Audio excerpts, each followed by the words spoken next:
We're going to do little mini squats here at the beginning. Now he's going to go booty, booty, pop, booty, booty, pop. When we do the pop, we're going to practice this. I want you to squeeze your butt and your quads without locking your knees. Okay, so we're going to go booty, booty, pop. I want you to come up, and I want these to be as tight as they can be, and your butt to be as tight as it can be without locking your knees. So you still got bend. Yep. So we're going to go booty, booty, pop. So we're going to go booty, booty, pop, booty, booty, pop, booty, booty, pop. So the motion is not your knees driving you up. The motion is the muscle clenching to bring you up. Practice it. Pop, pop, pop, pop, pop, pop, pop, pop, pop. It's easier to kind of think booty muscles versus quads, but booty muscles to drive you back up. All right? So that's the first part. Second part, there's a couple options.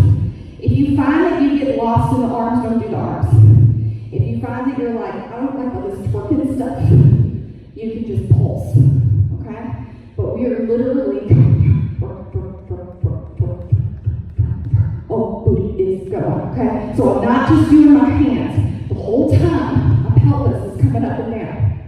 So we're gonna do here, here, here, here. Try one with me, here we go. I like to walk it because I feel like I can make my booty move more. You can leave it with your feet there if you feel like you can do it better there. If you feel better just pulsing it, pulse it. I don't care. All right, let's try it. Here we go. Front, back, back, front, back, back, front, turn. Front, back, back. You get it. Okay. Next part. Everybody's going to get low. And you're going to stay here the entire time so no popping up. Low. 2 steps. 2, 2, 2, 2. If you pop up, you start over. Okay? Okay, here we go.